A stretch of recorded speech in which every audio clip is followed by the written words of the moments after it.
Podcast Spainsafe, plataforma de referencia de la inversión sostenible en España.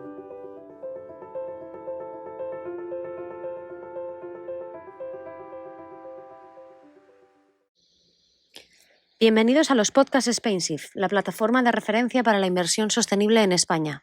Hoy, como parte de la serie de Transición Justa en las Finanzas Sostenibles, tenemos la oportunidad de hablar con Carmen Oribe Cillero, Senior Manager de Capital Markets en Accenture. Adelante, Carmen. ¿Qué es la transición justa? ¿Qué supone a día de hoy? ¿Cuál es la meta a lograr? Transición justa es un marco que fija la estrategia de inversiones públicas y privadas con el objetivo de conseguir que el desarrollo económico sea sostenible e inclusivo. Es decir, es lo mismo que decir cómo pasar nuestra actual economía a una economía sostenible. La estrategia de transición justa es uno de los pilares principales del marco estratégico de energía y clima aprobado por el Gobierno de España en el 2019. El objetivo de esta estrategia es optimizar los resultados de la transición ecológica para el empleo y asegurar a las personas y a las regiones el aprovechamiento máximo de las oportunidades de esta transacción. Nos encontramos ante una carrera a contrarreloj que exige la misma dosis de compromiso que de racionalidad. La implementación de esta estrategia debe ser un proceso guiado que requiere la colaboración de todos aquellos agentes que intervienen en las actividades económicas de forma tanto directa como indirecta, impulsando fundamentalmente por los inversores privados, pero sin dejar de lado la importancia de aquellos que desarrollan todas las economías alrededor de la economía financiera. Sobre todo, hay que tener en cuenta el papel de los gobiernos. Es tan importante reducir las actividades que desarrollan la famosa huella marrón como guiar a las personas a crear un empleo responsable y sostenible. ¿Quiénes son los stakeholders dentro de esta transición en el mundo financiero y qué papel desarrollan? Dentro de este ecosistema financiero, para nosotros los stakeholders son todos aquellos que forman parte del mismo. Sin embargo, hay algunos de ellos que cobran más importancia según los papeles que ejercen. Por ejemplo, los bancos son actores esenciales en esta transición. El mundo financiero está trabajando en identificar y cuantificar cuál es el riesgo climático y ayudar a cualificar los precios que se suponen una transición justa. De esta forma, los bancos están logrando poco a poco a desincentivar las actividades económicas contaminantes. Los bancos tienen en su mano la capacidad de ser prescriptores, por tanto, tienen la oportunidad no solo de financiar esta transición justa, sino también tienen la responsabilidad de hacerlo. Por otro lado, las gestoras deben ser las que ofrecen la evaluación de la exposición de sus carteras a esta dimensión social de la transición. Las gestoras ya han empezado a evaluar sus carteras y las oportunidades que supone la transición justa para ellas, así como el riesgo que asumen las carteras. ¿Cómo vemos este impacto? Pues mira, la mayoría de los bancos y gestoras informan en sus web de su estrategia ESG y de su contribución como entidad a los ODS. Sin embargo, lo que vemos es que esta transición justa debe empezar principalmente por dos ODS. El ODS de cambio climático, que es el número 13, y el de trabajo decente, que es el número 8. Es como un arranque, aunque el resto de la transición justa, o sea, aunque todo el proceso de esta transición justa se sustente en los 17 ODS. Además, existen los ratings de sostenibilidad. Esta herramienta ayuda a transparentar los criterios de ESG que están utilizando sobre todo y principalmente las gestoras en sus fondos de inversión. Lo cierto es que las instituciones financieras se preocupan por estar en estos ratings, entenderlos y asumirlos como sello a su calidad de sostenibilidad. Por último, y que no es menos importante, tenemos los inversores. Estos son los principales beneficiarios de esta transición. A la hora de gestionar sus inversiones, pues se preocupan ahora más que nunca en la rentabilidad y el riesgo, pero también en la aportación de sus inversiones a esta transición justa. Son los primeros interesados en llevar a cabo una transición acorde con las necesidades. Son conscientes de que la economía verde es la economía del futuro. Todos ellos al final tienen el compromiso de crear una oportunidad de actividades que sienten la base del nuevo futuro. Nos encontramos ante un proceso de transformación que ocurre a nivel global y en el que también influyen factores tecnológicos y los cambios de tipo de demanda. ¿Qué regulación existe a día de hoy en referencia a ello? Pues mira, tanto Europa como España están dando pasos hacia adelante en un aspecto que es bastante importante, que es la regulación de esta transición. La Ley Española del Cambio Climático y Transición Energética fija por objetivos que España reducirá la emisión de efecto invernadero para el año 2030 en un 20%. Esto es un objetivo súper ambicioso para España y sobre todo en un año en el que se produce el Acuerdo de París. También tenemos, por ejemplo, los convenios de transición justa, que es una nueva herramienta que busca entender y atender los impactos producidos en la transición energética y ecológica desde el 2018.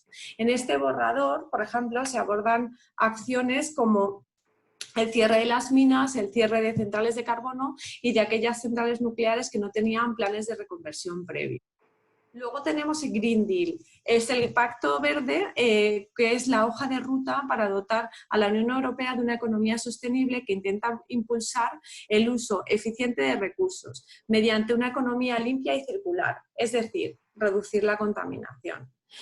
Como uno de los grandes puntos a abordar tenemos el Plan de Acción Europeo de Finanzas Sostenibles publicado por la Comisión Europea en marzo del 2018. Este ha sido un gran avance hacia el mundo de las inversiones, ya que establece un lenguaje común para las finanzas sostenibles mediante un sistema de clasificación único, que define qué es sostenibilidad y señala los ámbitos en los que se puede ejecutar y tiene una mayor repercusión.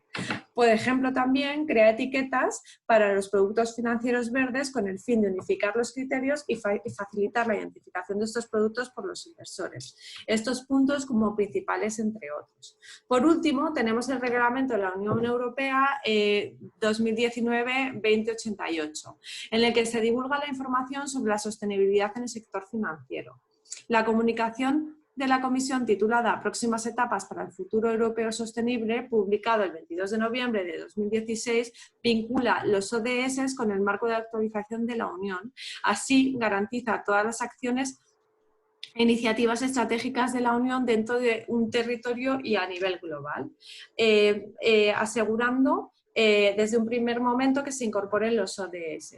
En sus conclusiones del 20 de junio del 2017, el Consejo Europeo confirma el compromiso de la Unión y de sus Estados miembros en la Agenda 2030. De esta manera, completa, coherente, global, integrada y eficaz, estrecha la cooperación de todos sus socios y de las partes interesadas. ¿Cuáles son los beneficios, dificultades que se plantean y las oportunidades o desafíos?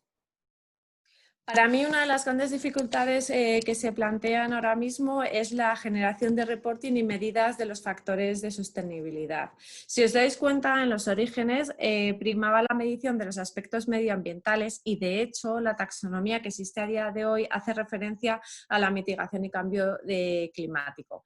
Sin embargo, actualmente los gestores están poniendo mucho más foco en los otros dos pilares que acompañan al medio ambiente, que son medidas sociales y de gobierno.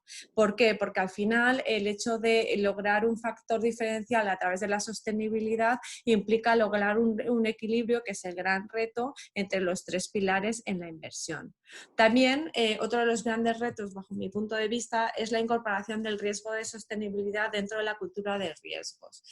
Cuando nosotros hablamos de una transición justa, hablamos de una transición a una economía sostenible. Por tanto, el riesgo de sostenibilidad se debe ver reflejado como tal y con la importancia que debe tener. Posiblemente en un futuro el riesgo de sostenibilidad tenga un peso mayor al riesgo de impago en una pyme a la hora de valorarla dentro de un proceso en una entidad financiera o a la hora de concederle un crédito. Es verdad que estos retos existen, pero también existe una gran oportunidad, y es que hay gente que de verdad está dispuesta a invertir y de verdad ve un hecho la transición. Por ejemplo, uno de los grandes ejemplos que tenemos es que los millennials están dispuestos a invertir en los productos ISR hasta el punto de 6 de cada 10 de ellos invertirían en ISR antes que por rentabilidad. Esto, desde luego, es una tendencia de mercado, pero a día de hoy es un factor diferencial para aquellas gestoras que lo hagan bien y que de verdad consigan el equilibrio entre sostenibilidad y rentabilidad. Por tanto, es importante que optimicemos los beneficios de la transición ecológica para generar más y mejores empleos y prepararnos todos para lo que ya es una realidad. ¿Cuáles son los próximos pasos dentro de esta transición justa? ¿De qué manera va a repercutir en el futuro? Es decir, ¿qué se espera de ella? Pues la transición afectará a unos casi 1.500 millones de trabajadores en todo el mundo. Por eso es importante que las instituciones financieras sean capaces de ofrecer a sus inversores inversiones en productos de verdad realmente sostenibles que fomenten esta generación de trabajos sostenibles. Empresas tractoras serán a día de hoy los que serán el motor de este cambio. Ya no conoceremos las cadenas de valor como tal, sino que estas empresas tractoras serán las que en un futuro vayan impulsando a este cambio y a esta transición a todas las pequeñas que forman parte de sus cadenas. Economía circular, que es un tema que realmente hemos estudiado mucho en Accenture, es uno de los puntos core de esta transición. Vamos a pasar de una línea de actuación, como si dijésemos que fuese tomar, fabricar, consumir y eliminar, y cambiaremos ese eliminar por reciclar. Es decir, vamos a tener en cuenta que todos los plazos de los productos y servicios que actualmente tenemos en nuestra vida van a ser reciclables y van a tener una vida mucho más larga.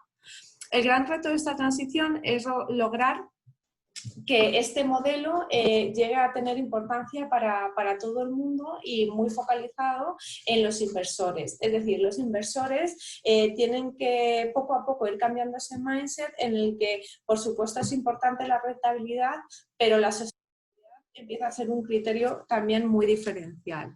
Luego tenemos también retos como acelerar la transición energética, podemos evaluar positivamente la inversión de I+D+I en nuestras inversiones, apoyar la creación de un empleo verde y sostenible y las inversiones en pymes y en cómo aquellas inversiones pueden hacerse de una forma sostenible con un fin sostenible.